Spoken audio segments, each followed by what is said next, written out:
This is the Patriots Drive Podcast. We are all Patriots. Where we discuss, analyze, and answer questions to all things happening in the NFL and with our New England Patriots. Now, here's your host, Cole Kelly. Let's go!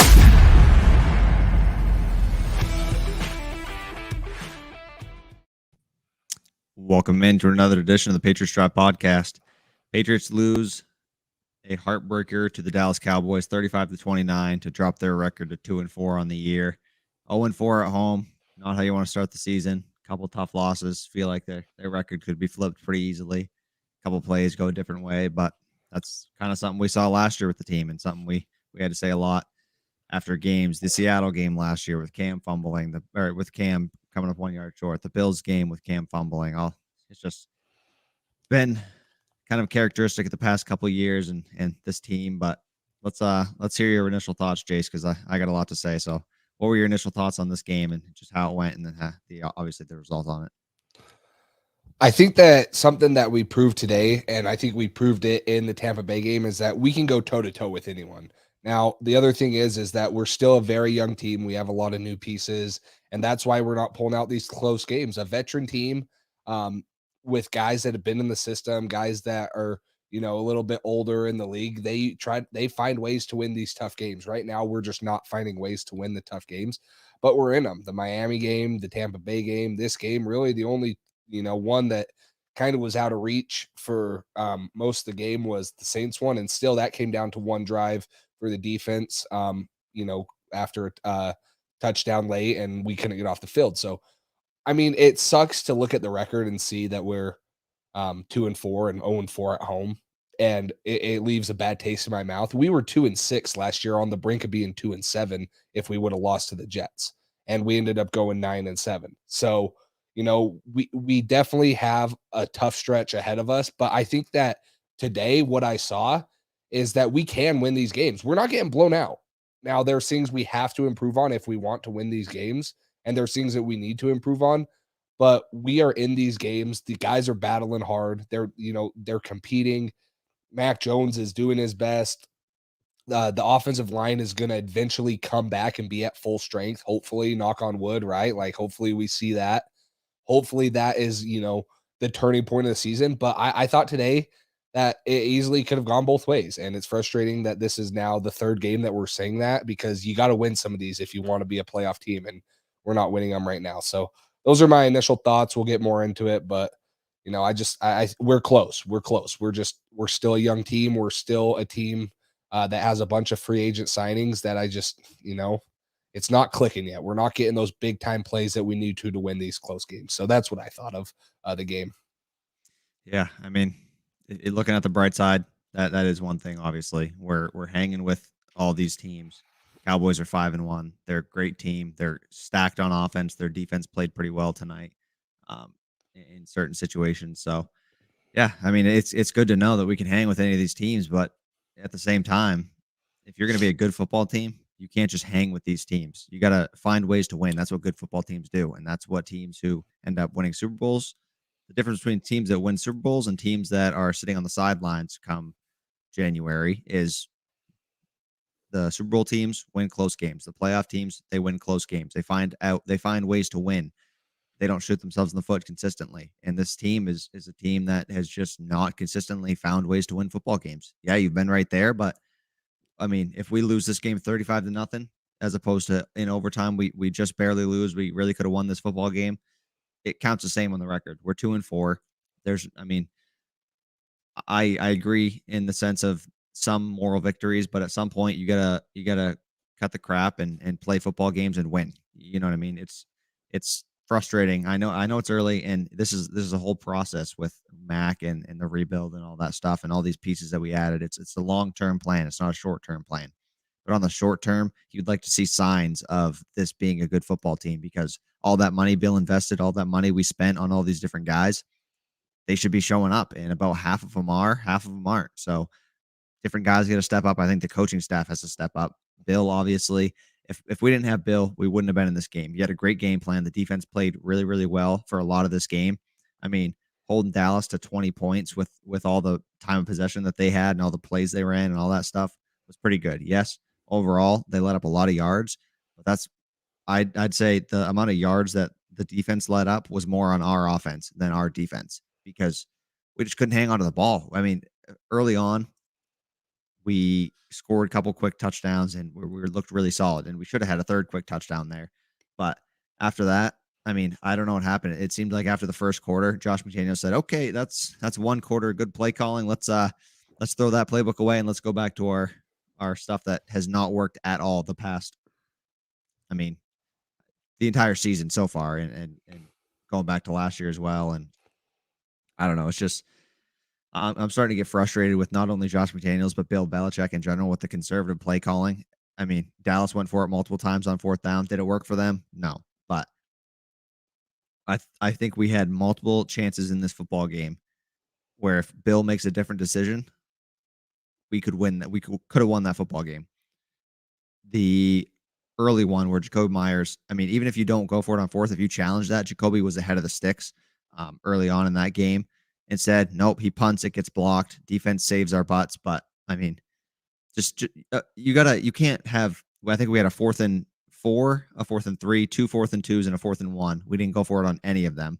Some of them are certain situations. Obviously, we're not going to go for it on 4th and 4 in our own territory or anything. But I just felt like there was 3 or 4 different situations where Bill could have said, "Hey, let's go for it. Let's be aggressive and let's win this football game." But it seems like all he's doing is playing not to lose, and all that's doing is giving us less of a chance to win football games, and we end up losing close games like this, and it's frustrating. Seems like a couple different calls, couple different plays go differently, and we could have won this football game. And seeing us consistently not pull that out unless we're playing the terrible Texans is frustrating. We can hang with all these teams, but at the end of the day, we got to start winning football games, and 2-4 is not a great start.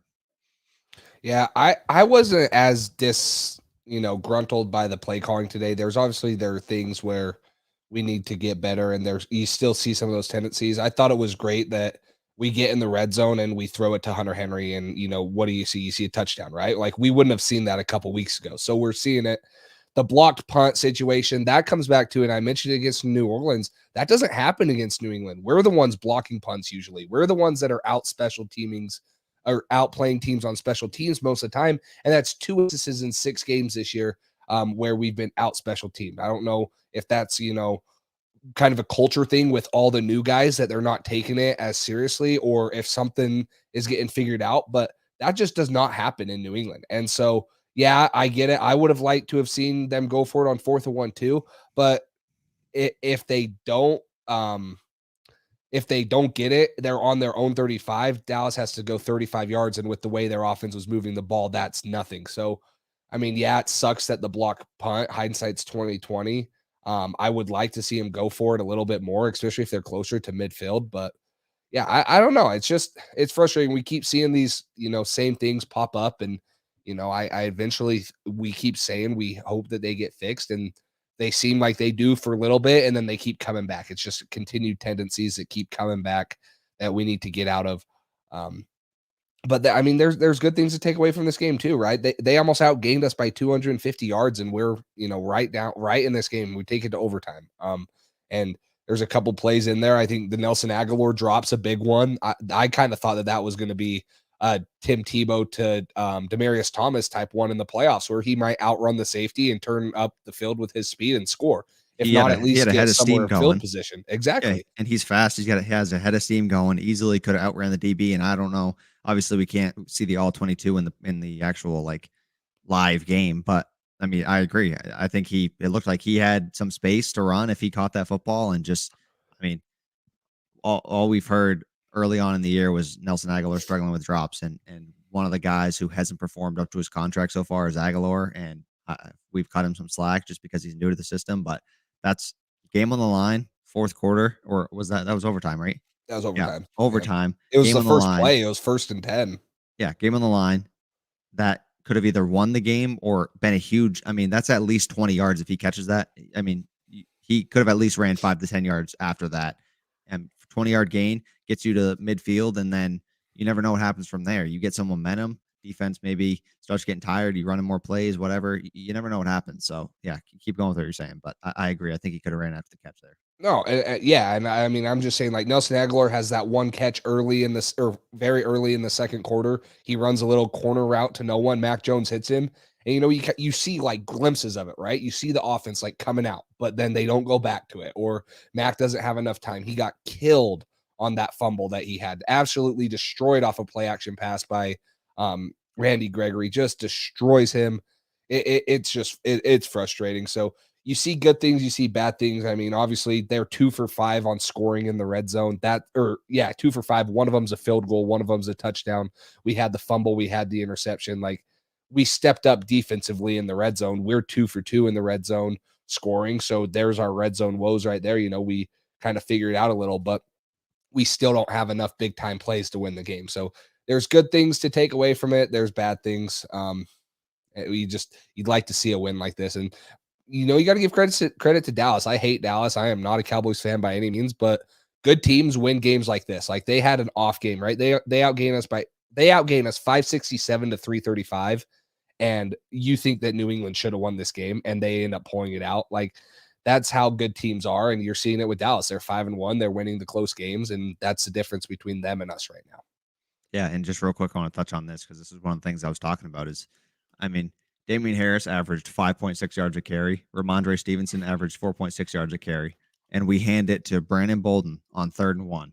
And that was his only carry for -1 yards. I don't know. It just certain situational play calling and the continued running it on downs that just doesn't make sense. Or I don't know. It's just a lot of things have been really frustrating about the way these games have been called, for me at least. I don't know how you feel about it. I know you said you weren't as frustrated with some of the play calling stuff, but I just think situationally, the way the NFL is trending right now, going forward on 4th down is something that teams do quite often, especially if you're past the 50. And I can't remember which game I was watching. I think it was last week or maybe the week before.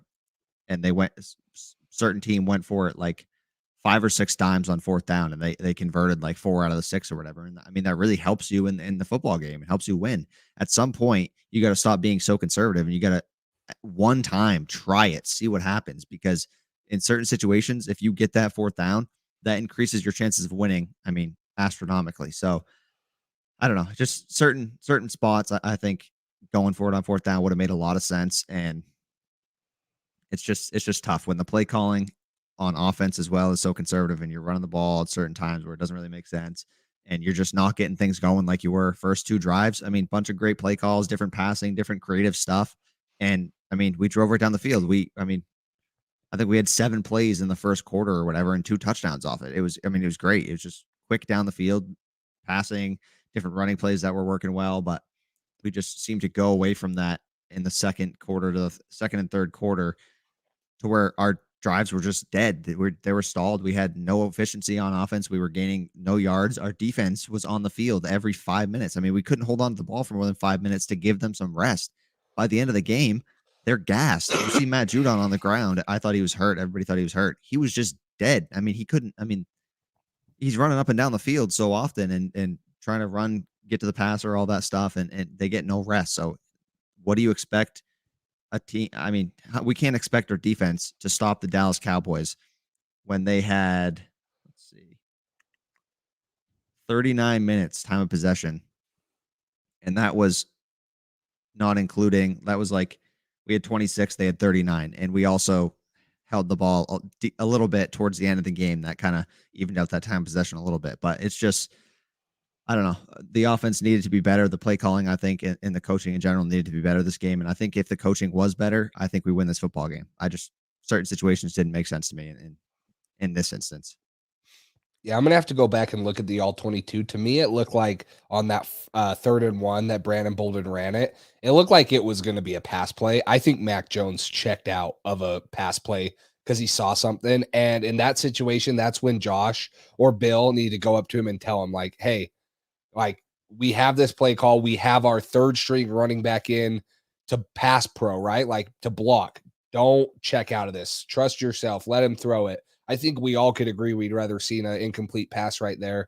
at least them being aggressive, than Brandon Bolden running it and having happen what happened. So yeah, there's things like that, and maybe it's Mac Jones. Maybe there are some things that he's not or that he's checking out of and stuff. That it seemed like there was one too where he was checking to something and then they had to call a timeout. And Mac Jones seemed pretty frustrated coming off the field, You're screaming. talking about the Nikhil one? No, that was the no. So that's a different one. The one I'm talking about was late in the game. No, it was late in the game. And he like is trying to check something and then he calls the timeout. I don't know if the offensive line wasn't checking or what it was. I'll have to bring that one up for Wednesday's episode too. But he calls a timeout, and that's another thing is like we wasted a couple timeouts because one, N'Keal Harry. Well, that was a wasted play. We couldn't waste a timeout there because we had already burned two. That would have been our last one of the half. Because N'Keal Harry isn't motioning through with 2 seconds left, and you have to throw it away because we had a little hot route to Jonnu Smith, and then a couple other ones. Mac Jones comes out and takes a delay of game off of. I think that was that the first play of, or that he takes a delay of game either at the end of the fourth or early in the or overtime. It's just he comes out, and so I don't know. I thought Mac Jones played a good game. There's obviously we're just seeing growing pains from this team, from everyone. I mean, it's Mac Jones too. I don't feel like we should be hard on Mac Jones and be having the world come down on him because I don't know where he'd be without him. I think he's playing very well, but we're not executing. There's some frustrating things there, and he needs to get through his growing pains, and we need to get better. So, yeah, I saw a couple of those things as well. Mac wasn't perfect by any means, but I don't know. He's been great for us. He started out like 9 for 9 or 10 for 10 again. He's doing what he's supposed to do. Certain situations like that could be a rookie doing. I think one thing that you can learn a lot as a rookie quarterback is, yes, okay, you're looking at the defense. You're saying, okay, this makes more sense to run a run play instead of this pass play. But as you get more advanced in the league and you see, okay, our offensive personnel, look at their defensive personnel. Okay, we have Brandon Bolden in the backfield. If this was Damian Harris or maybe even Ramondre Stevenson, okay, maybe that would be more likely to have success on a run play. But if we got Brandon Bolden in the backfield and not one of those guys, maybe we should stick to the pass play and do this. And I think that's something he might learn with more experience. But if you're a rookie and you're just, okay, what if the numbers are this is what I'm supposed to do. I'm supposed to run the ball. I'm going to run the ball. You know what I mean? He doesn't want to necessarily get in trouble or make a wrong decision based on the look. He's taught, if this is the look you get, check to a run play. The numbers are going to be better, more success. But if you got Brandon Bolden in the backfield, that isn't always the case and doesn't always make for a better play. But also, I mean, this obviously wasn't the reason we lost the football game, but there were a number of calls where I feel like there should have been flags called. That one, Nelson Aguilar, late in the game, there was a face mask on it. There's pictures going around all over the place. They didn't call the face mask. He got his face mask tugged. They didn't call that or pass interference or anything on that play. And he ran to the sideline, went to go get that. I didn't think this one was helmet to helmet. I thought he did get below the helmet. It didn't look like he necessarily hit him in the helmet. Maybe I didn't see that fully, but just a couple different times. Then late in the game, in that overtime, Judon has an arm around his neck for about the 20th time in the past 3 games. Just it seems like he's getting held almost every play, and not specifically this game, but late in the game, overtime, he's getting held around his arm around his neck. They don't call anything. Dallas gets 15, 20 yards, and then they're in field goal range. It's just, I don't know. It's just a lot of little different things where I thought holding, face mask, all this different stuff. And they did get a lot of holdings that were called on them. They had a lot of holding penalties, but that's because they were holding a lot. They were holding all game, different times. Our pass rush wasn't getting to anybody. And then when we had opportunities, they were holding, and they either called it or they didn't call it in some key moments where I thought it really would, if they called that play and Dallas doesn't get the 20 yards and they get a 10-yard holding penalty, that changes the game. That's probably another punt for Dallas. We get another chance in overtime, because every time Dallas had a key penalty, our defense usually stepped up, except for a couple times, but usually stepped up, caused them to punt it, kick a field goal, whatever it was. But I think that was a big situation in the game where a couple calls didn't get called our way, and they got away with a couple ones. Yeah, I mean, penalties were definitely flying everywhere. They had 12 for 115. We had 5 for 47. So it's not like we got absolutely homered. Yeah, there's some that we would like to be called. Obviously, the one that stands out, that Nelson Aguilar one. I don't know how you don't call hands to the face right there. It's obvious. He gets his hand right up in Nelson Aguilar's face mask, almost grabs it. So I mean, I don't. And that's a huge play It's in the game. frustrating. It is, but then again, I mean, if Nelson Aguilar makes that first catch, we're probably not in that situation having to convert on that. So there's always, a flip side to it, and it sucks when the calls don't go our way. But yeah, the penalties they were holding us all game. I mean, we had no sacks. I think that we might have had a couple if some of those holdings didn't get called, but that's why holdings are there, right? Because they probably grabbed us and took us to the ground when we were going to get a couple quarterback sacks. We didn't get enough constant pressure though, and I talked about this in the Wednesday show. Is Dallas is doing a great job at limiting hurries, QB hits, a lot of things on Dak Prescott, and it just seemed like we just weren't getting it consistently enough. Judon first game without a sack in a Patriots jersey. Uche, had sometimes he got held once. You totally see him. He gets through there and he gets grabbed by the upper part of the shoulder pad, and that probably could be counted as a hurry, but it just wasn't enough consistent quarterback hurries, sacks, no sacks on the game, and we just let Dak kind of roll around and torch our secondary, which I think we're slowly starting to realize how big the return of Stephon Gilmore would have been, and now we can't even figure that out, and we're not getting him back, and now you're relying on Jalen Mills, Juwan Williams, healthy scratch today. Jonathan Jones went down with a injury. It's just we're thin there, and I don't think that our top end or our back end guys are good enough to keep up with elite receivers like the Cowboys had today. It was frustrating.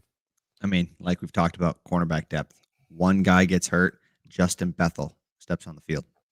I mean, that Justin Bethel didn't lose us the game, but not this game. I'm talking about he didn't lose us the game, that Bucs game, but a crucial third down, chance for us to get the ball back ahead with the lead, and Justin Bethel steps on the field for one play while Jonathan Jones has cramps, and Brady immediately, okay, I got Justin Bethel on Antonio Brown, cooks him, first down, moves the chains. They end up getting a field goal. We end up not scoring. We lose the game. If there's Jonathan Jones still in that game, you never know how that goes. Maybe we stop him. Maybe they got a punt. We run the clock down, whatever. Maybe we win that game. It's just frustrating. I mean, this team, this isn't what we're used to seeing for Patriots football. I mean, we've been very spoiled the past 20 years, but this isn't what a good football team does. And that's why at this point, I don't know if this is a good football team in the sense that we can hang with anybody. We're a good football team. But if you're we might be a good football team because we can hang with anybody, but we're not a really good football team because we don't do enough things. We don't do enough of the little things to win football games consistently, especially close games against good teams. And that might just be what it is this year, which is frustrating. I hope it's not. I hope they can turn it around because this is really hard to watch them consistently lose games and just break our hearts every night that we watch the Patriots step on the field. It's especially at home. I mean, 0-4 at home.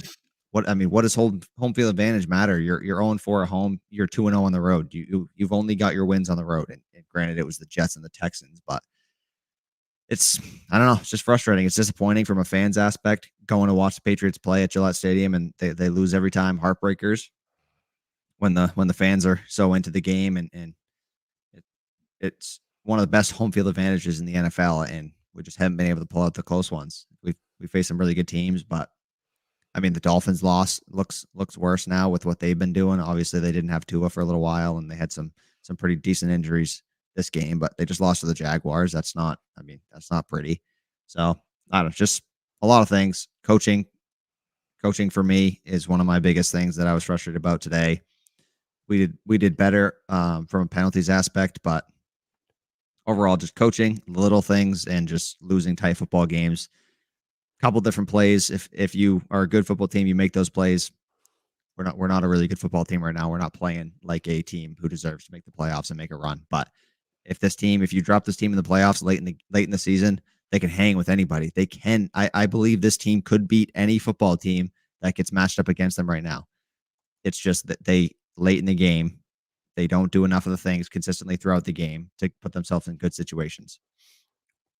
Yeah, the thing is we had a tough schedule, right? Like the Dolphins loss is bad at home, but other than that, the teams that we've played are 13-4 combined, 5-1 for Dallas, 5-1 for the Bucks, who Dallas's only loss came to the Bucks, and then New Orleans, who's 3-2. Like we're playing good teams, and I think the encouraging thing is to look at it, and I think that what it's telling us and what we didn't really predict this year when we did our preseason predictions is we still are a year away, right? We thought this could be a wild card team, and I think maybe we're realizing that maybe we still are a year away, right? Get Mac Jones that much more comfortable. Obviously, hopefully get a healthy O-line. We got to get another outside cornerback now that Stephon Gilmore is going to be gone. We do need another receiver. Maybe Aguilar, Bourne, Jacoby. Maybe there needs to be one more guy, or we need to replace one of those. The tight ends have been solid. James White, coming back with James White next year, depending on if he comes back or if we re-sign someone else. So I think that what so far it's proved is, like you said, is like we can beat anyone, but we're still a year away, right? Like this is only a learning experience for a lot of these guys.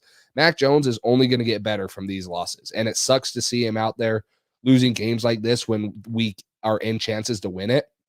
But this is going to help us in the future, and we don't want to talk about the future right now, but in reality, that's what it's going to do. So it's frustrating to watch. We want them to win now, but I think that we're still a young team, and it's proven to us that, maybe we were a little naive and we had all this money that we spent, and it kind of blinded us, realizing, how, tough it is to win in the NFL, especially with young guys. So I still think we're a year away. I still think we can push for a wild card spot this year.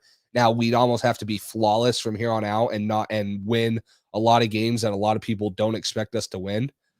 But with how I've seen these guys play, it's capable. They just got to clean up the little mistakes, make more plays at the end of games, and start winning these close ones. And we can be right in there. We can still get to, 9 wins, maybe push for 10, but it's going to take a lot. So it's still proven that we're 1 year away, but we're seeing good things from guys that, are going to be with us for a long time. Really, the only guy after this that probably won't be with us is a question mark, at least. JC Jackson, we don't know. We hope, but we don't know what his status is going to be. James White coming to the end. Like the core of this team is pretty dang set, right? We're going to add a couple pieces here and there. The draft process will help add guys too, but the core of this team, we're not losing a lot of guys this offseason. So, this is only learning experiences for these guys in this system. Yeah. And I mean, the frustrating part in my eyes, at least, is that if not this football team, but if the Patriots could be 7-9 last year with the absolutely horrendous roster we had, there's no reason that this team should need another year before they make the playoffs.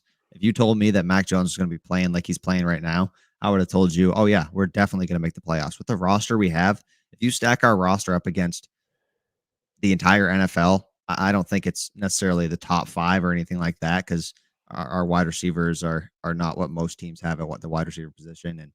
And but I mean, defensively, our defense stacks up with any defense up there. They're playing good against good teams, but not making enough plays. But also, I can't blame them for not making enough plays necessarily, because the offense isn't giving them any help. It's got to be frustrating as a defense when you hold teams to under 20 points like they did against the Bucks and a couple other games this year, and you lose football games. It's like, we're doing our jobs, but we're not getting any help on the other end. If our offense can't put up more than 17, 15 points, then what do you want us to do? We're doing our job. They're not doing theirs. And also in this aspect where we put up 29 points, yes, that's great, but our defense gave us multiple opportunities, made multiple big plays, and we kept them on the field to where we let them score 35 points and let them put up almost 600 yards on our defense, because we were just keeping them on the field.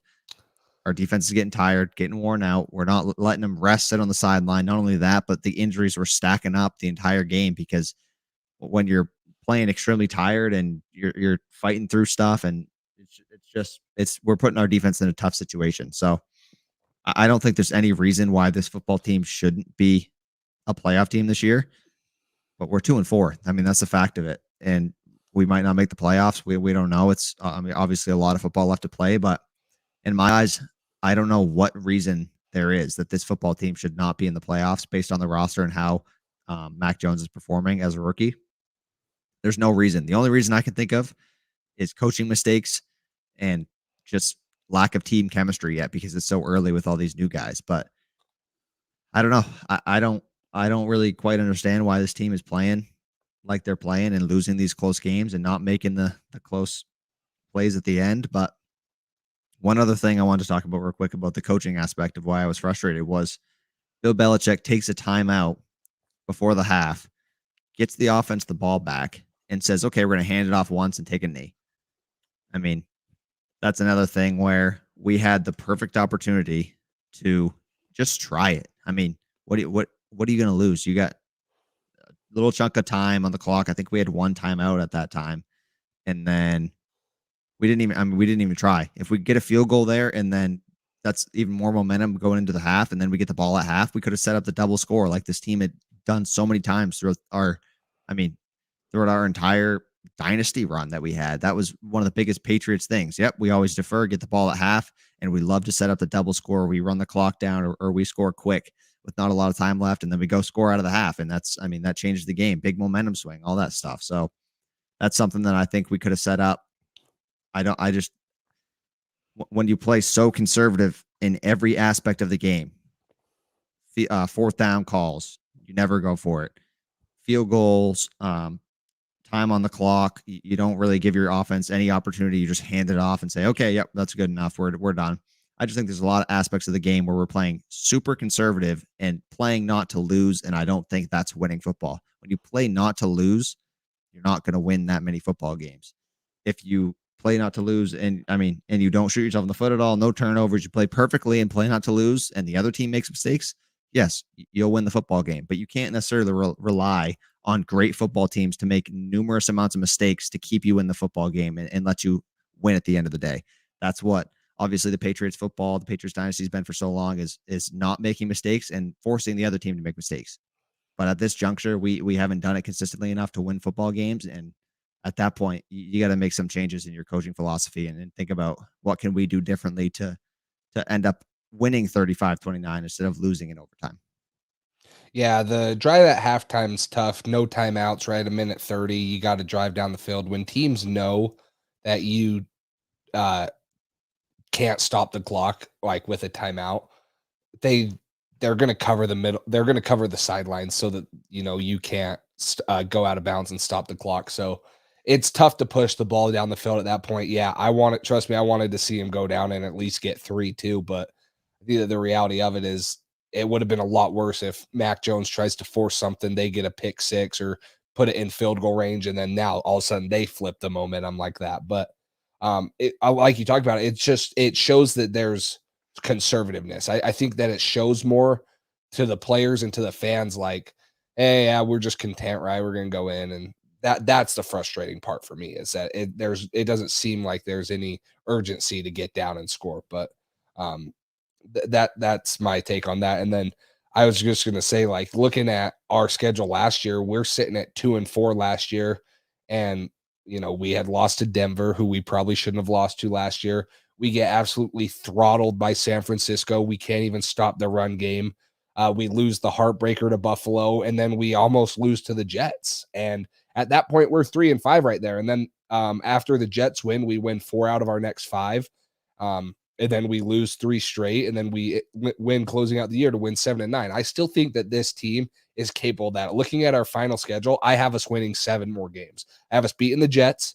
I have us beating the Panthers. I think we beat the Falcons, the Titans, the Colts, and the Jaguars, and the Dolphins, and then maybe one of the Bills. I'm not going to give us one of the Bills games with how they are, but I could definitely see us beating the Bills at home with a conference game. I see that. So I have us winning 7 more games. That puts us right there at 9 wins on the season. So I don't think that our schedule, Carolina looked good early. I don't think they've looked good as of late. Atlanta doesn't look good. Tennessee, so we'll see how they look on Monday night. The Colts haven't looked necessarily as good as people thought they would on offense with Carson Wentz.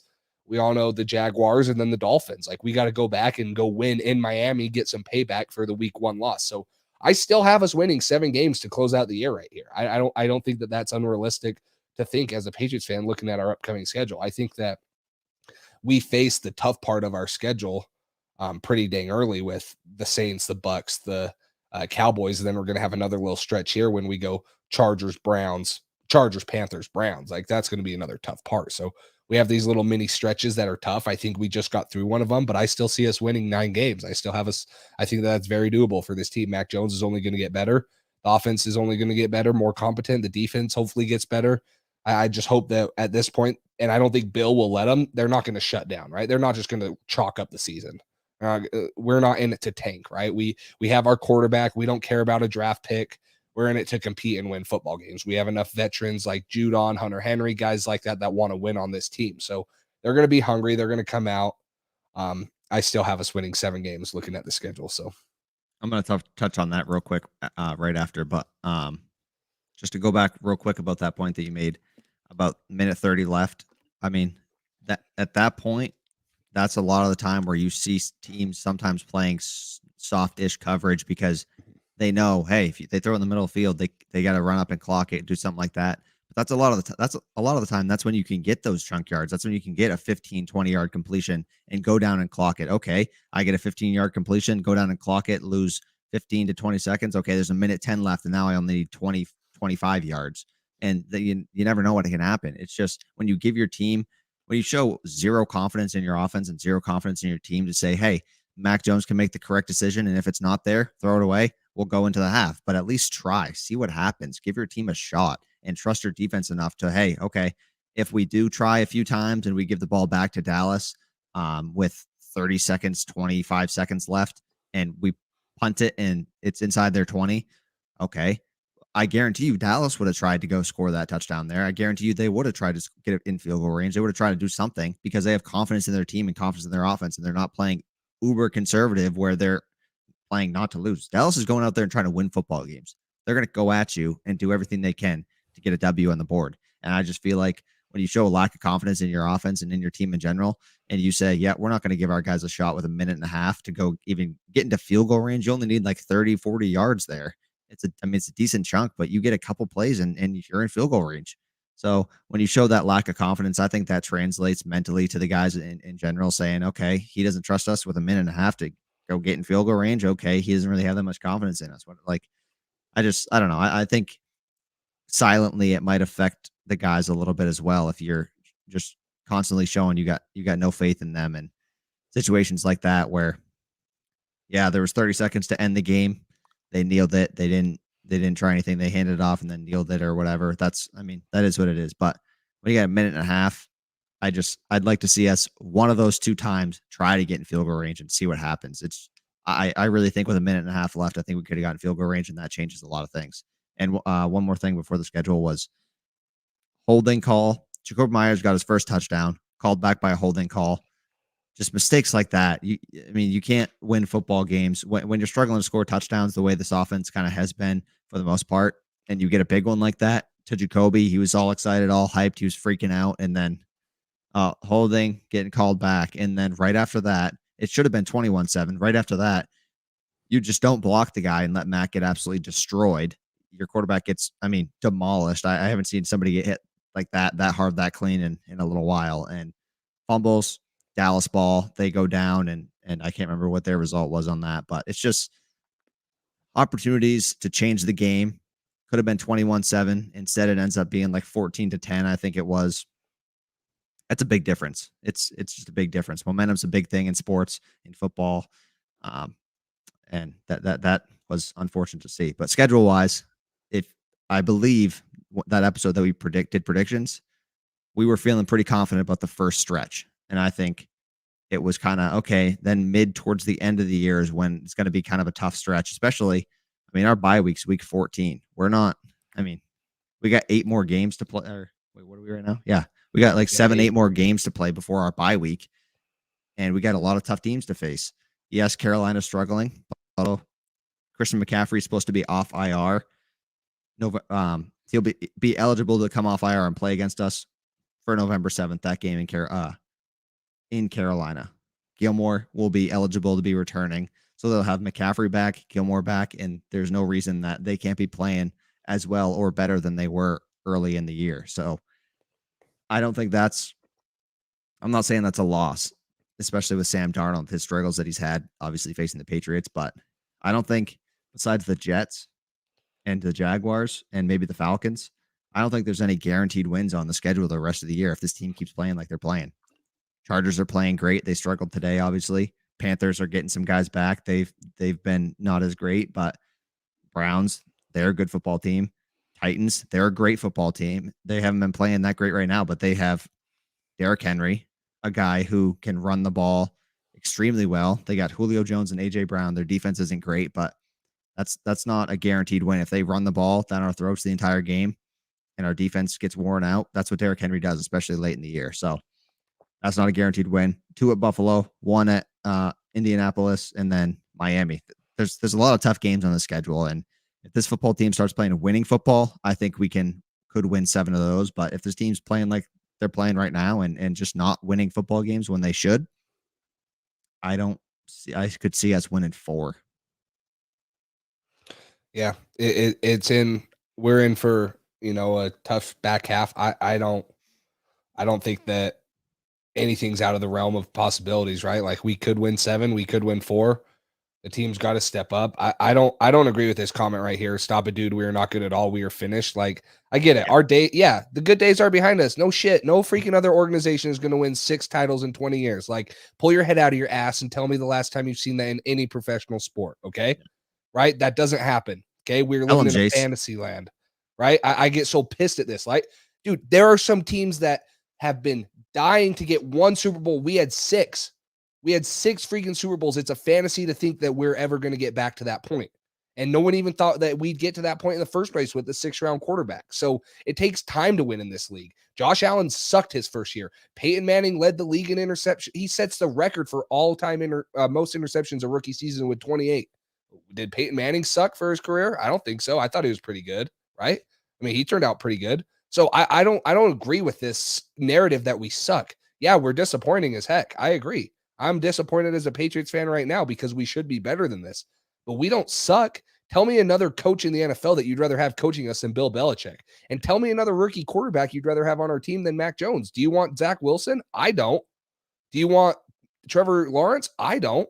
I really don't. I mean, maybe that's biased, but I don't. I just don't see it. Our defense has proven that they can win games. We hold quarterbacks to under 60% completion percentage. Mac Jones is one of 5 quarterbacks in the league to have above a 70% passer rating, or pass completion percentage. Completion percentage. Yeah. Sorry. Completion percentage. Like, he doesn't suck. Okay. He's not explosive. I think that Tony Romo said it perfectly on the broadcast. He's not explosive, but he's doing the right things, right? Who cares if you throw it 50 yards down the field and it's incomplete? It doesn't matter. Okay. It's incomplete. Mac Jones, we've always been built. You've said it before. It's my mom's favorite saying now, death by 1,000 paper cuts. That's what the Patriots offense was built on. Okay. And that's how it's going to be rebuilt, is with Mac Jones. That's what we drafted him for. So I hate this narrative of we suck. We're disappointing, and this might not be our year, but there's no way in heck that that we're never going to come back to relevance. The Patriots will be back to relevance in a couple years. Give it some time. They'll be back. They will be back. I promise you they will. I mean, maybe not Super Bowl contenders in a year or 2, but they'll be in the playoffs soon. They're not going to end. This is not the end of the Patriots dynasty. Well, it is the end of the Patriots dynasty, but this is not the end of the Patriots. They're not going to go into a slump like we saw the Browns go into. It's not going to be that long. The Patriots are a better organization than that. We have the best coach of all time, a very, very passionate and caring owner that will do anything to win. I hate that narrative. So that's my little soapbox today. There we go. I've been seeing a lot of it. There we go. We need to get one of those every episode. Jay's just going on a little rant there. I've been seeing a lot of it, man. It's frustrating. Like, we're all disappointed. You're not the only one that's disappointed, right? We're both disappointed, me and you. Yeah. Okay. But you got to look at the bright side. If you just want to be a Debbie Downer every game, don't even be a fan, because football's like that. I mean, think of how the Bucs felt a couple weeks ago when they were the best team in the league, and then they got pretty much trounced on by the Rams. Think of how the Chargers feel today. I mean, they were floating on top of the NFL, and they get humbled by the Ravens. Like, it happens in football. Stuff happens. It's crazy. It's a crazy game. Anyone can beat anyone on a given day, especially in this league. So it's crazy. And I guarantee if you ask the 31 other football teams who they would not want to see in the playoffs, I guarantee the Patriots is on that list. Because like if you're saying, hey, out of these teams that are kind of in the wild card contention, or you know what I mean, on the verge of a playoff team, one of those playoff teams that's going to slip in, which one would you least like to see in the playoffs for you to have to face early in the playoffs or late in the playoffs, whatever it is? And I guarantee you they say New England Patriots, because when you have that guy, Bill Belichick, scheming up stuff, doing his thing, especially with a defense like this, once they build chemistry and stuff, it's going to be scary. And there's no guy I'd rather have at the helm, and no guy I'd rather trust more in the playoffs and scheming different big games and stuff like that than Bill Belichick and that staff. Obviously, like I said before, I mean, Belichick's the greatest. There's nobody I'd rather have. Obviously, there's things here and there, and when we're doing a podcast and we're trying to nitpick the good and the bad and different things that we saw during the game, there's going to be some frustrations. There's going to be some things like I just mentioned where I'm a little bit frustrated with some of the conservative calling and different stuff like that. But I mean, Bill Belichick is the head coach of the team. He's with the team every day. He's been coaching for, 40 years, 50 years, whatever it is. He knows a lot more about this team and about football than I do. So me saying I'm frustrated with these certain things, obviously he's probably doing it for a reason. I don't know what that reason is, but it's easy to get spoiled in this when you're a Patriots fan in general. And we've been through all the success that we've been through, and we go through a down year. But I think the fact that we're showing frustration with this team says the complete opposite. It says that we don't suck. It says that we're a good football team, and we have high expectations for what this team can do. I think it says the complete opposite of what that comment said of we're finished, we suck, whatever, all that stuff. I completely disagree with that. I think the fact that we are this frustrated when we lose to a 4-1 Cowboys team and we lose to a Bucks team when we were that close, I think the fact that we're that frustrated being that close to winning against a great team like that just shows how good we are as a football team, and that we're disappointed and have expectations to beat those teams, because we have confidence in this team, this coaching staff, the players we have, everybody in the organization we have confidence in, and we trust them above any other coaching staff, any other organization to be able to win football games. And it's frustrating right now. I agree with you. The next couple of years, they're going to be right back in it. This year might not be our year. We might not squeak into the playoffs. We may not. It's really hard to tell, especially with a team that's just building chemistry, just developing. There's 6 games in as a unit, as a team. Some of the free agents have really stepped up and fit right in. Some of them haven't, and it's going to take time. Jonnu still hasn't. Nelson Aguilar still hasn't.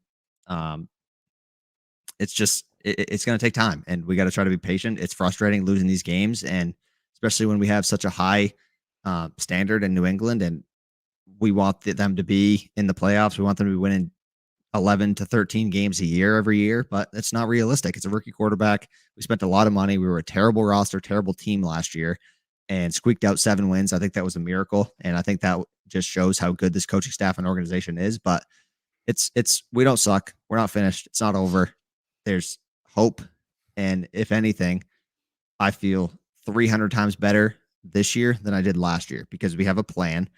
We have a great defense. We have pieces to build around in the offense, and we have Mac Jones at quarterback, a young guy who has shown that he is so far the best quarterback in this rookie draft class, and he looks like he's going to be a very solid quarterback who can play the way we want him to play for a long time, and I think that's exciting. Yeah, and before we get into the good, bad, and the injured, I was just gonna, as point out, if you look at the wild card right now in the AFC, you have Buffalo winning the AFC East. The AFC West is very close. The AFC North, the Ravens are in there, and the AFC South, that could be a toss-up. But the thing is we control our own destiny, right? Of the wild card teams that I think are going to be in it at the end of the year, probably going to be Cleveland. Indianapolis might be able to squeak in there. Obviously maybe or Chargers, one of those two won't. Yeah. Whoever doesn't win that division, if it say the Raiders somehow win that division, or the Chiefs come back and win that division, and the Chargers are the wild card, we play all 3 of those teams. We beat all 3 of those teams. We have the upper hand. We control our own destiny right now. And yes, the 2-4 sucks, but right now the Chiefs are 3-3. The Broncos are 3-3. I don't expect the Broncos to stay 3-3. Their 3 wins have come off of teams that are all 1-5. So 3-15 for their combined 3 wins. And then they've lost to the Raiders, the Ravens and gosh, now I'm drawing a blank, and the Steelers. So they lose to good teams, they beat bad teams, right? Kind of obvious. We're gonna play teams that are gonna be in the AFC wildcard race, just like us.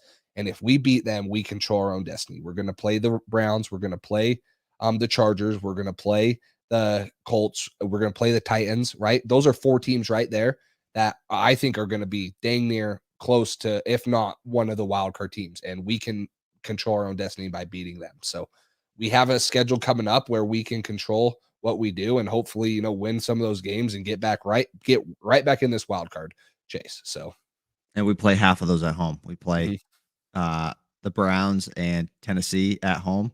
We play the Chargers and Colts on the road, which, I mean, maybe we want to be on the road at this point. I don't know what's going to, Yeah. I mean, I think we only beat the Jets and the Texans on the road, so it's not like it's that big of a stat currently, but hopefully we get our first home win next week against the Jets. We'll see how that goes. Gee, if we lose to the Jets at home, I mean, then maybe we can start talking about being a bad team. No. Yes. But yeah, it's frustrating. We have high expectations for this team. We know they're a good football team. We know they should be better than they're playing right now.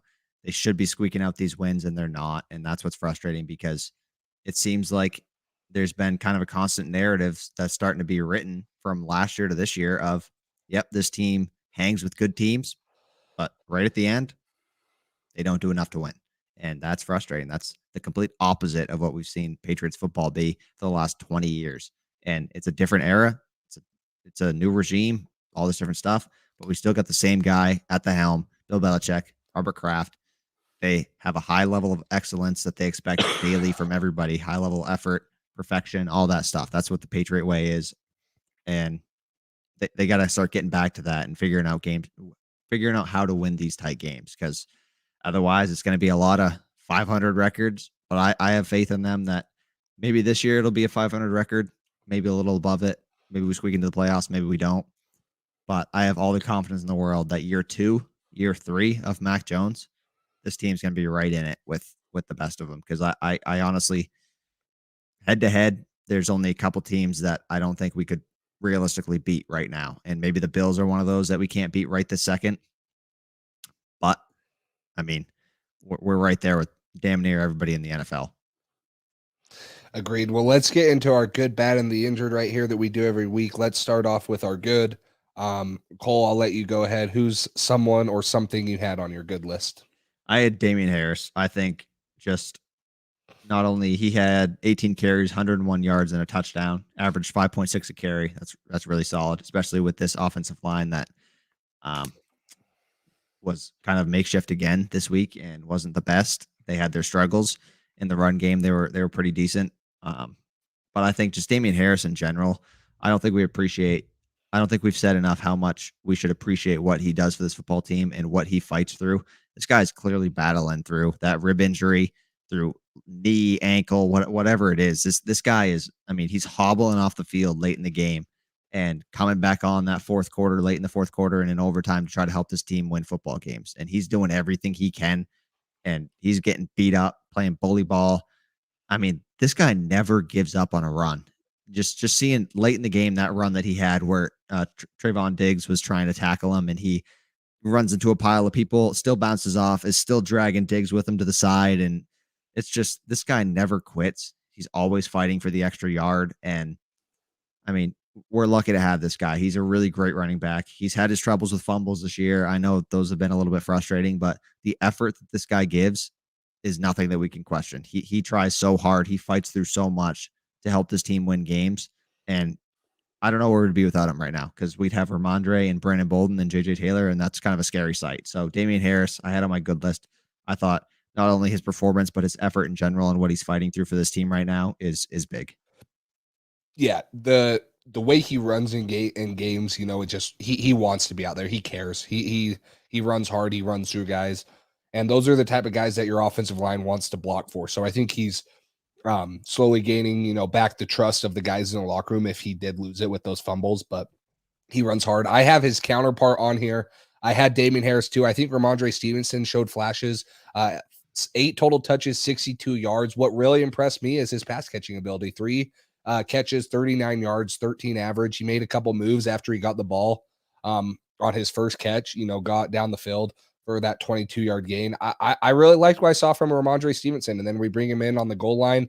I wish that if that was a design call to Brandon Bolden on that 3rd and 1, that it would have been Harris or Ramondre, because I think that they are definitely our 2 best backs. And honestly, I think Ramondre proved that he can be a pass catching back too. That's kind of the concerns that we had, but I think he has a little wiggle to him. He has some explosion getting in and out of breaks. So I was impressed with Ramondre Stevenson, kind of the first time that he's been back on the field since the fumble in week 1 and got extended carries. The one thing that was bad, and this comes with experience, is he did miss pass protection coming off from a corner blitz.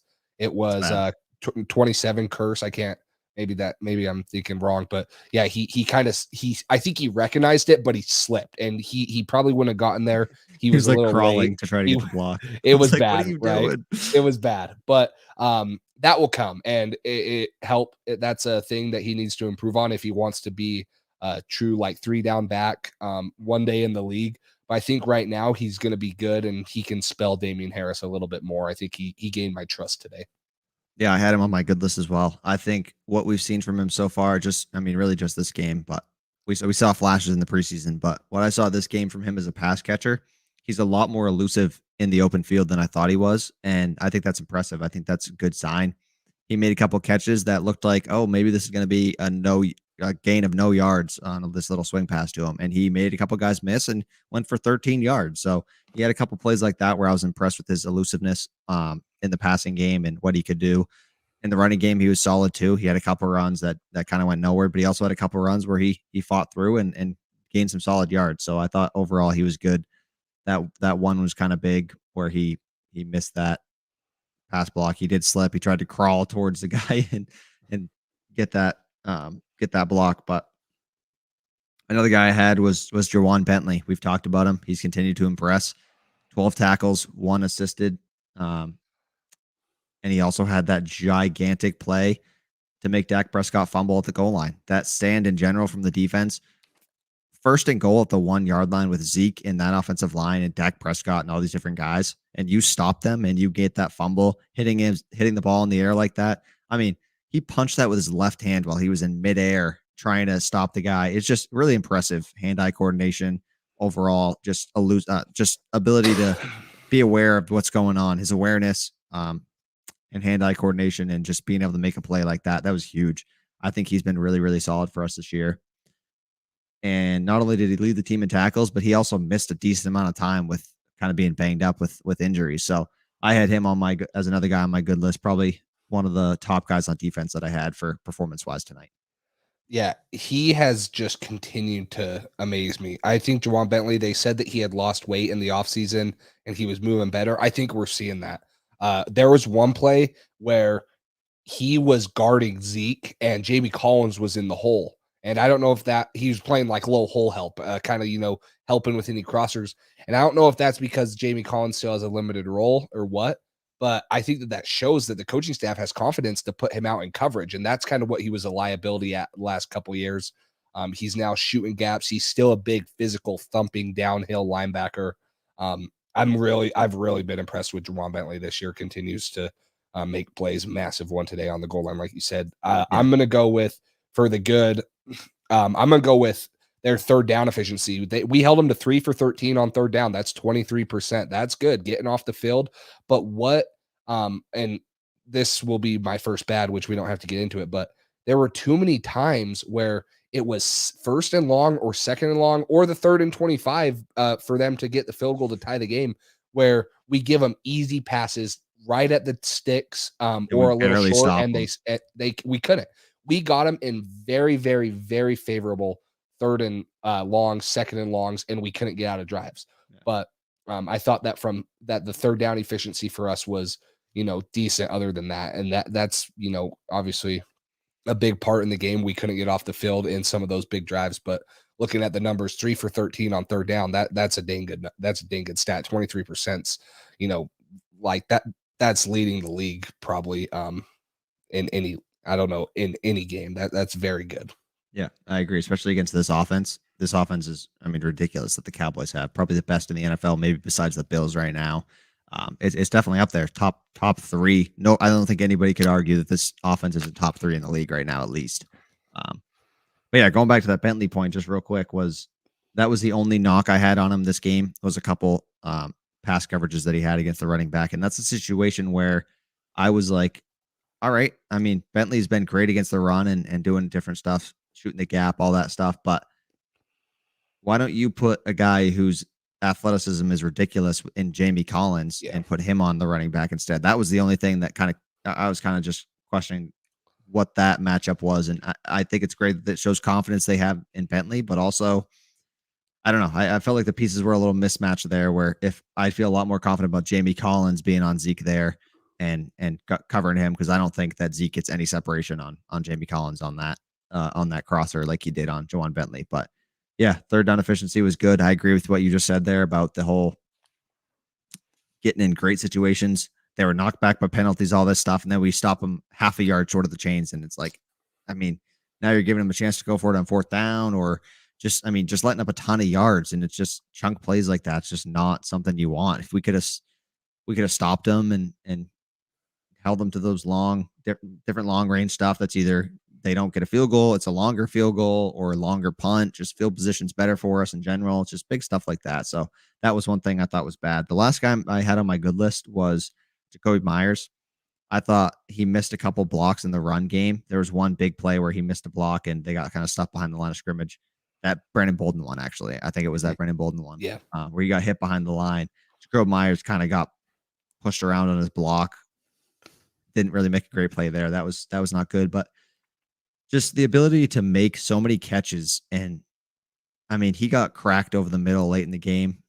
Made the tough catch. He just makes so many tough catches for us, and his hands are so consistent, other than that one play in Houston last week.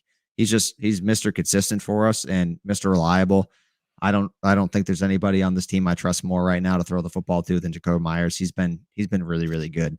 Kendrick Bourne obviously had that one big play. That was nice, but I mean, overall, he was quiet this game besides that. And that one late in the game that kind of went off his hands wasn't a great throw by Mac. I think if he keeps that a little closer to Kendrick Bourne, he probably catches that, but wasn't a great throw, but he did get his hands on it a little bit. I would have liked to see him maybe catch that. I don't know. It's kind of a tough one. It wasn't a great throw. Maybe could have been a better attempt at a catch, I guess. It's kind of hard to knock him for it because where the ball was placed, but that was just a frustrating play. Tough to see, but yeah, I had Jacoby Myers as my last guy on the good list there. Yeah, I feel for Jacoby Myers, man. I was so excited. I thought he had his touchdown. I thought he had it, and then, gosh, that's frustrating. It's coming. It's coming. Like they're gonna get him one, and he's Mr. Consistent. He's Mr. Do It All. I think they said he's the first receiver in NFL history to have 1,000 yards and no touchdowns. He has like 1,300 yards right now in his career and no touchdowns. It's crazy.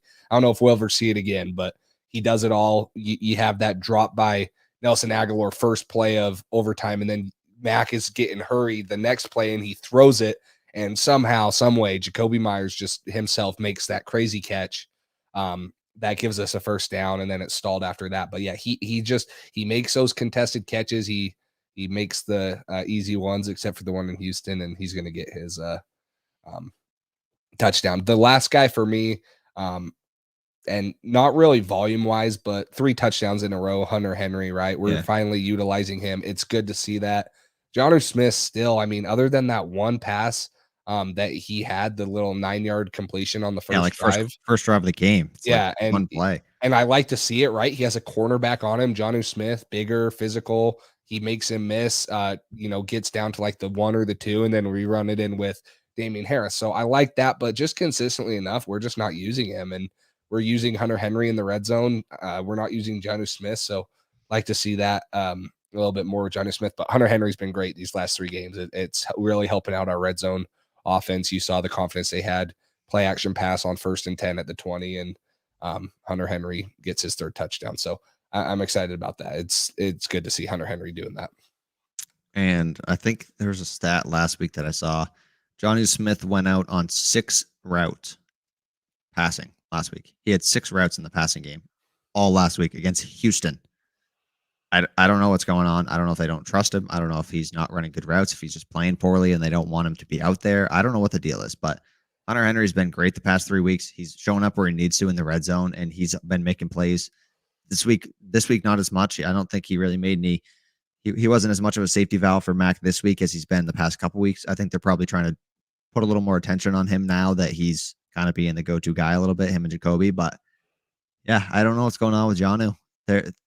The locker room's talking about how his breakout game's coming, but I haven't seen any signs of it at all. I mean, they're not targeting him. They're not drawing up plays for him. He's just not being involved. That he's just kind of disappeared out there. So I don't really know what's going on with him, but it's kind of frustrating. That's one of the guys that I'd say hasn't lived up to his contract. I think the guys that have so far, Matt Judon, Devon Godchow, Kendrick Bourne, and probably it, right? Yeah. I mean, maybe Jalen Mills. We'll talk about that in a minute, probably, but yeah, it's tough. I mean, we signed a lot of guys to big money deals, and Nelson Aguilar, Jonnu Smith, maybe you could say Jalen Mills. There's half of those guys probably aren't living up to the money that we paid them, and you'd like to see more signs of that, at least with Jonnu. Especially he was the first guy we signed. So, I mean, obviously we wanted him. We got him before Hunter Henry. We signed him to a longer deal. He's here for 4 years. Hunter's here for 3. So, but you got anything else on the good list before we move on to the bad? I don't. And to start off my bad list, I kind of already mentioned my one, letting them get out of their first, second, third, and very, very long. So it was constant. But you hit on it already. So let's just throw out the elephant in the room. Jalen Mills constantly torched, and I'd like to see how many times he was actually covering CeeDee Lamb. I'll get that once both the grades come out. CeeDee on him. Yeah, both touchdowns for sure. I'd like to see out of his 9 receptions for 149. Obviously, the 2 touchdowns we know. So out of the 7 other ones, how many he was actually on, but continually just torched all night. And we held Amari Cooper in check, 5 for 55.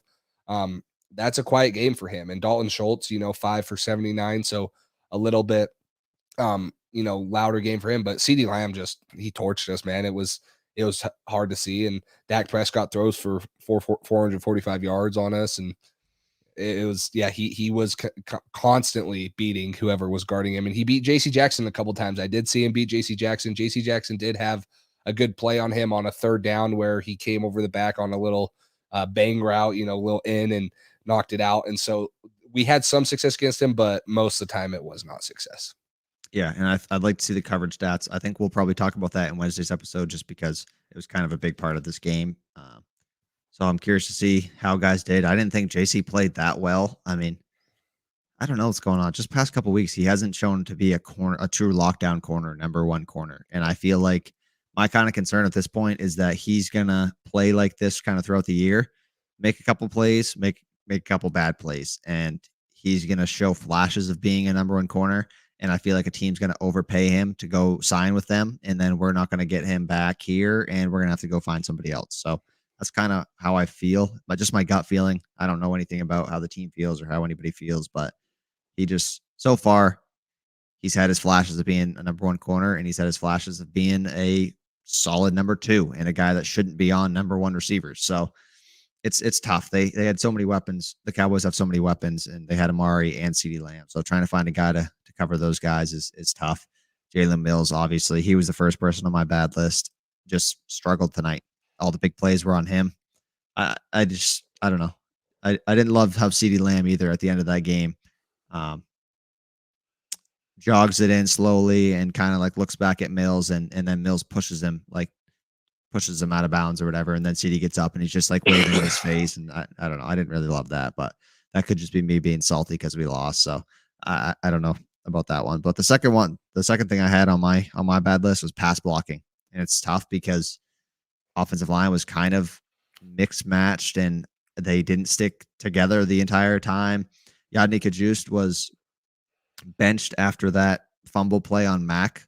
And then they kind of mixed things up. Isaiah Wynn got in there at some point because he was activated off the COVID list yesterday or today. Yesterday? One of the days. I think it was yesterday. Then, I think you're right. And then Michael Wenu played some right tackle today.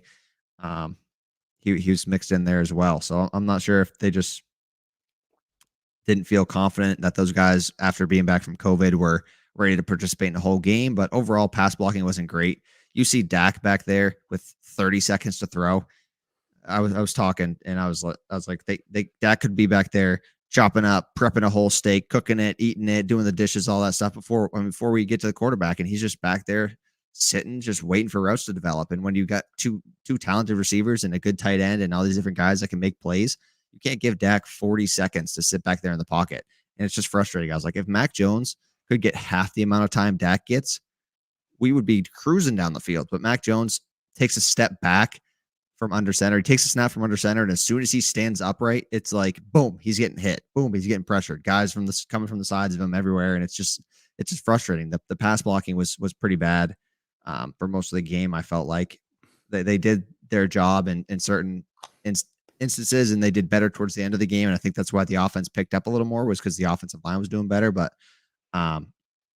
Cowboys defensive end Randy Gregory said that, honestly, I felt like their O-line couldn't block me or block any of us as long as they didn't chip us, at least on the ends. They did a lot of that. So our tackles and stuff, they were just kind of dominating them at portions of the game, and we're flying by them at both of the big sacks on Mac. One of them, Isaiah Wynn just gets absolutely shoved back by Gregory, and he just free hit on Mac. And then the other one, obviously, is the fumble was the other big one where Mac just got crushed. And overall, it was just tough. This offensive line has been such a disappointment. One of the biggest things that I've been disappointed in this season. I thought they'd be a lot better. Obviously, this is abnormal with how the offensive line has been. Trent's on IR, Isaiah Wynn and Michael Wynn, who just come back from COVID. So it's obviously there's some excuses there for him, but overall, it's tough to see Mac perform so well when he gets time, and then him just never get time, and he's just getting crushed back there. And it's tough to see a rookie quarterback taking all these hits. It's like Joe Burrow last year, and Joe Burrow's offensive line was horrible. So you hate to see it. I don't want the kid to get hurt. He's getting crushed every game, all the time. So that was one of the things I had in my bad. Yeah, it's exactly what I put. I put tackle positions. I felt like the interior didn't give up too many. It was the tackle positions. Obviously, the fumble is the big one where Mac Jones, he didn't even have time to do anything, and he gets smoked. A couple other ones where Randy Gregory gets in on a third down right out of halftime on a 3rd and 2. And so, yeah, the tackle positions, and those are the two biggest things. Obviously, Isaiah Wynn, Trent Brown. Isaiah Wynn battled injuries pretty much his whole career since we drafted him. And so seeing him, hopefully getting him back off of the COVID list will, he'll be ready to go. But yeah, that the Trent Brown thing is still a week away from being resolved until he can come off IR. Is it a week or two? Because he went on last week, right? He went on before Houston, I think. Yeah. So he could technically come off, not this game, but next one. But who knows? Ready. If he's who ready. knows? I don't think he's going to be ready. I think he might be out for another 3-4 weeks if I had to put money on it. That's what I would guess. Years. Nah. I don't even think that quickly. Years. That's just been frustrating. I don't know what's going on with him. Yeah, so the tackle positions have been rough. I had that one on my bad list. The other one, I kind of already hit on it. Just the pump block. You don't see New England getting outclassed last year or many times on the special teams unit, and I don't know what to blame that on. If it's a lot of new guys in the culture and the program that aren't used to having that big of a role or something like that, but just you don't see it. Usually we're doing that stuff. We did it last year against the Chargers. We had a great game against the Chargers on special teams, ended up blowing them out, and this year it's hurt us twice now, both in the Saints game and in this game, big time. I know they didn't score off of this blocked punt, but it's just something that they definitely should have. Yeah. It's a huge point in the game. It's a huge point, and that's why I think if we go for it there on 4th down or challenge that, because Jacoby was clearly across in my eyes. Yeah, there's a picture of it I put in my story. I don't know if you saw it. Where Jacoby is standing across the 1st down line with the ball in his hands, and then he gets hit backwards. And they mark him like a yard short, a full yard short, and he was clearly ahead of the stick. So I don't know, just part of the officiating challenges that were frustrating today. It's not why we lost the game, but it definitely contributed to it, and that was kind of frustrating. But yeah, another thing I had was the pass rush in general for us, because the amount of time, like I mentioned, that Dak had back there. Even I understand that Dallas offensive line is tough. They're special. They got a really good group there, and you know why they have so much success. But overall, it's just you can't let a guy like that, especially Dak Prescott with the weapons he has, and our corners being kind of banged up. You can't let Dak Prescott sit back there for that long and expect to win football games. I think it's a miracle we held them to 20 points for most of the game like we did. But it was tough. It's one of the strengths of this football team and one of the things that we were really looking forward to, especially Judon. He was pretty quiet tonight, had a couple holding calls that should have been called, and he also did. I think he did get one called on him, or not called on him, but you know what I mean. The offensive lineman got called for it. He was decent, but he wasn't as much of a force as I was hoping he was going to be this year. This game, this year he's been great, but this game specifically, I didn't think he made as much of an impact as I was hoping he was gonna. So, pass rush in general, I didn't think was that great. I do want to give some credit to our run game on the defense side of the ball, the ability to stop the run. I thought we were going to get ran all over, and for the most part, I mean, Zeke had 17 carries, 69 yards, average 4 a carry. Tony Pollard 10 for 41 yards, 4.1 a carry. So overall, they really didn't do that bad. They made the big plays when they counted. That first drive stopped Zeke on 3rd and short and 4th and short, and then at the goal line, stopped Zeke twice in a row, and then Dak twice in a row. So overall, I thought run defense, I wanted to give some credit there. They didn't make the good list. I almost put them on the good list. They were honorable mention though, for sure. Yeah, that, and I'm going to wrap the bad list up. My bad list up. Obviously, I had the pass rush too, but the 3rd and 25 after they get a holding and a personal foul, you literally have to hold them to 10 yards, and they're kicking a 50-plus yard field goal, and you let them get the first down on that, and it makes it a very easy field goal. But I forgot to say this for my one more good is I thought the 4th quarter was great by the offense, right? We had no 3rd down success before that. And then Mac Jones on that one drive, 2 for 2, takes us down. Ramondre Stevenson scores. And then obviously bouncing back, I thought it showed a lot of character for us to go right back at Diggs and put it on the ball, on the line. And that's what Pats fans want to see it more, is more shots downfield. And we saw what happened. Yeah, he probably should have been tackled by the safety, but it was a good double move. Mac put it on him, and, that's what happens. You make plays. So I forgot to say that for my last good was the 4th down or the 4th quarter. I thought was good on the offensive side, but the 3rd and 25 in the 4th quarter was bad on the defensive side. That's what we've talked about before. We've had multiple chances on defense to get out of games and possibly win them, and we can't stop them. So, yeah. And I want to touch on this real quick. The hype around Diggs right now, I don't personally, obviously when a guy has put up the numbers he's put up interception wise and another pick 6, he got a pick 6 today. I don't see him as a top 5 corner right now at all in my eyes. He's in the right spot. He's kind of been in the right place at the right time, but it's not like I was ever scared when we were throwing the ball towards Diggs. I mean, he doesn't have that kind of presence in my eyes. He's got a lot of interceptions, but he's also given up a lot of big plays. He got cooked by Kendrick Bourne on that play. Mm-hmm. If you're a number 1 receiver, you're not getting cooked by a number 3 receiver almost ever. You know what I mean? Especially on a big play like that. Kendrick's been good. He doesn't have elite speed. He's not, I mean, he's a really solid route runner. He's been good for us this year, but I mean, I don't know. Diggs is not the special player that he's been hyped up to be necessarily. He's special. He's young. He's got talent for sure. He's in the right spot at the right time, making plays. You got to give him credit for what he's done. But all this hype about him maybe being one of the best few corners in the league, I wouldn't put him in that conversation yet at all. He's made some plays, but he's also given up some pretty big plays as well. So I just wanted to throw that out there. I didn't know what your thoughts on that were, but I think the hype around him is getting a little ridiculous for what he is as a player right now.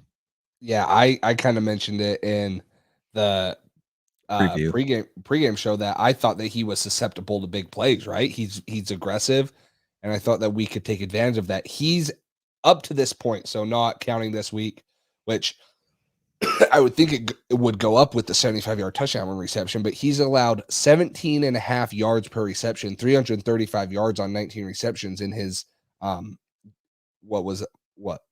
games up to this point, right? And I don't see a lot of guys like that well, I mean, Stephon Gilmore, I'm trying to pull up his stats for his career on what his 2020 was, or his 2019 when he was defensive player of the year. And let's see if I can get it right here. His defensive player of the year campaign 2019, averaging under 10 yards per catch, right? It's just, it's different. And that's 7 yards, but that's a lot of yards in the long run. He allowed 600 per catch, 7 yards per catch is huge. Yeah, yeah, it is. And he allowed 624 yards all year in 2019, and Diggs is already plus 300 in 6 games, a third of the way through the year. So yeah, I think that's not even counting tonight. That's not counting tonight. No, that was 75 yards from Kendrick Bourne, and also that 9-yard reception from Jonnu early in the game. That was just like a quick pass or whatever, but that's some yards. And then there was another play I think during the game where he had a little probably 20-yard reception, 15-yard reception on him as well. So he's probably, I'd say in probably 2 games, he's going to be over Stephon Gilmore's mark for yards allowed the entire year. And people are talking about obviously defensive player of the year because of 7 interceptions and 2 pick sixes. Obviously, it's impressive. I mean, what he's doing is impressive. That many interceptions. I think the league leader in interceptions last year was 9, and that was Xavier Howard. Yeah. So it's obviously impressive, but I just think him being the hype of from Cowboys fans of him being a lockdown number 1 corner who's like, you put your best receiver on him, he's holding them to 2 catches for 15 yards. That's just ridiculous. This guy couldn't hold Kendrick Bourne to less than 74 yards. Obviously it was just one big play, but yeah, I had to throw that out there because I think the hype around him is getting a little excessive, and I think he's a great player. He's special. He's got talent for sure. At him playing at this level for how young he is really impressive. I think he's going to be great. I just think he's not there yet. He's got to limit those big plays, limit the aggressiveness a little bit to where he's not getting burnt on those plays. And I think he's going to be really special in one of the top 5 corners someday, but I don't think he's there yet. Yeah, I agree. Let's finish off right here, unless you have anything more on the bad with the injured. I think there was a lot of injuries towards the end, and a lot of guys went out but came back in. The one I know of that didn't return off the top of my head, I don't think Winovich returned with a hamstring. Yep. Dante Hightower, did he end up coming back with his elbow? He did. It didn't look like he was gonna until they needed a big 4th down or 3rd down stop. It was a run play short, and he came back in. There's a decent amount of guys that got injured this game. Obviously, Damien Harris was in the medical tent like 3 different times, and he still came out and was fighting for us. So that's big of him. Juwan Bentley was out at one point with, can't remember who he was out with. He was hurt at one point. Let's see. Hightower was with the elbow / knee / ankle. So I just think maybe just banged up. I'm not really sure. Jonathan Jones went to the locker room at one point with, do you remember what his injury was? Wrist, right? It was a wrist. Yep. But he returned, so that's good. Barmore left the game at one point with an injury. He returned. I believe that's it, right? There was quite a few. I mean, we had quite a few guys at one point that were out, and it's just, yeah, it's tough. They were banged up. This defense was on the field so much for so many plays. So decent amount of guys got injured, but it seems like nothing too serious, knock on wood, yet. As far as we know so far, no serious injuries. Winovich was out, but he was questionable and then downgraded later. So maybe he misses next week. Maybe he doesn't. It doesn't seem like a major injury, but hamstrings are always something where they can linger. So probably better to rest them and get him ready for the week after or something like that. But nothing too major this game. Just a lot of guys banged up. The injury report is filled up every week with guys for us. So I hopefully this week we can beat the Jets and get some of those guys some rest at some point, hopefully. But yeah, just a lot of guys banged up right now. Yeah, and get them healthy, right? And that's the thing about having the bye late in the year is you're not going to have that bye week to get guys healthy. So you got to do a good job at either resting them in the week, or you got to, have them miss as the least amount of games as possible, have good therapy. So yeah, it was concerning at times to see a lot of those people go out of the game. I didn't think Jonathan Jones would come back. He did. He looked like he was in a lot of pain. He did come back, so that was good. We needed him to. We did. It would have been, I think it would have been uglier if we had to deal with Bethel all game, even though he had one play that was kind of a missed throw. It was a good play. I think that Dak Prescott could have led Cedric I Wilson a agree. little more, and it wouldn't have been such a tip pass right to Duggar. But yeah, he made a play, right? Credit to Yeah. him. He comes in, makes a play. So Also, yeah. special teams. Bethel was great. He made, Mhm. I mean, he stopped their returner right in the tracks as soon as he caught it multiple times. And one of the times he had a little bit of space and he still made the play. So, and he caught the strip on him. That fumble would have been huge. Oh my goodness. I thought Slater got on it. It looked like he jumped on and had both his arms, but the other guys already had their arms in there and must have just tugged it away. But that would have been huge. Just so many different opportunities. Usually, like you said, like you mentioned, special teams wise, we're the ones making those big plays, and we haven't had one special teams turnover yet that I can think of.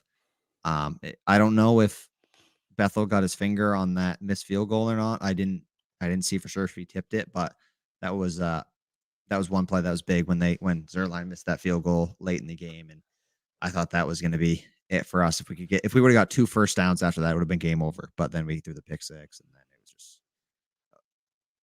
we know what happened after that. But We know how it ends. yeah, we know how the story ends. Unfortunately, I wish it could be rewritten, but that's it. So Yeah. tough loss. But did you see the Steelers are tied with the Seahawks right now? I did. When I looked, it was 14-0 going into half, and all of a sudden it's tied. So Do you remember what the spread was last week that we predicted? NFL spreads. I I want to say it was 5. thought it was 5.5. Yeah, I thought that was what it was. Let's see. Jeez. Scroll down here. I don't know about your spread predictions, but a little teaser. Mine do not look so good so far. I do not believe so. I don't think the over unders this week were very good either. So not great. Yeah, it was 4.5 for Pittsburgh. Okay. So maybe yeah, they'll score a touchdown. we both miss the Ravens. I already know that one because we picked the Chargers And the Bucks.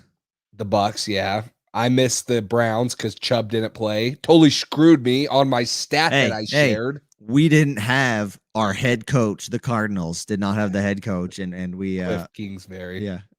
Yeah, so I missed that one. Yeah, mine's probably a losing record again because I picked the Patriots. They didn't get it. I think we both picked the Raiders over the Broncos. That one covered. Okay, they did win. Okay, They won by 10, and the line was where is it? Denver by 4.5. yeah. Oh, So we covered that one. Both Raiders on that one. I'm trying to think of the other ones that we picked. Did we do? We'll get the Buffalo one tomorrow, and Denver is not looking good as a team right now, huh? Not. I mean, overall, the teams they beat were terrible, and now they're losing to all the decent teams by a decent amount. So they're not looking great. That's tough for Denver fans with that situation, especially starting out so hot. They were one of the only undefeated teams, but built up the hope for Denver fans, and then now just crushing their dreams, losing to these teams in the division too, especially with this one. But tough loss. We'll dive more into it. Maybe we'll be able to. Maybe Game Pass will cooperate with us this week, and we'll be able to show some film, some highlights, show something. I just started writing down the timestamp in the game. So like I saw it, I was like 50 seconds in the first, and I'm just going to watch the condensed replay. I'm not dealing with the all 22. Well, maybe I'll try, but I'm going to have Just that as a backup. So if it doesn't work, I don't have to, bag my video. But yeah, it's been frustrating that we're paying $100 for that and it's not working. So no, not at all. That's been so frustrating this year. Hopefully by next year they have it all figured out and it's smooth and works good. But it's not like the NFL doesn't have enough money to have a good system for us to watch. But come on, yeah, they're making plenty of money. I think they should be able to provide something for us, especially what they're charging for it to be able to get some good analysis on games and watch different stuff. But yeah, overall frustrating week. Lost to a great Cowboys team. Obviously, we would have liked to pull this one out.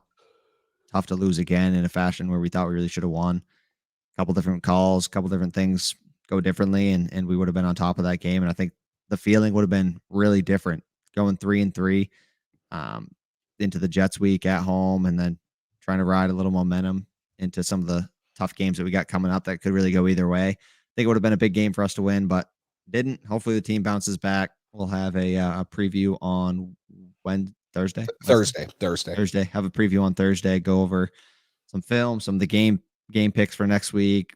over-under predictions, all that stuff that we usually do. But you got anything else, Jace, before we head out?